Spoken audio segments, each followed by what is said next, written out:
Amb aquest vídeo us explicarem com consultar les notes a l'aula virtual. Hi ha dos possibles camins.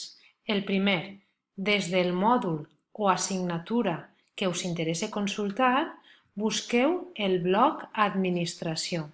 En aquest cas jo el tinc minimitzat en la barra de l'esquerra. Pot ser que vosaltres el tingueu fora, bé a l'esquerra o bé a la dreta de la pantalla. Una vegada localitzeu el bloc Administració, polseu sobre Qualificacions. Espereu uns segons i l'aula virtual us mostrarà les notes que heu tret tant a les activitats avaluables com als exàmens.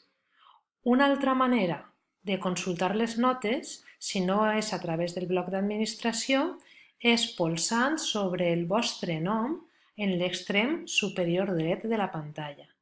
Si polseu sobre el nom, es desplega una finestra, veieu, on també posa qualificacions. Si cliqueu sobre aquesta pestanya, després, a posteriori, haureu de triar l'assignatura per poder accedir al qualificador. I això és tot. Espero que us hagi servit aquest vídeo.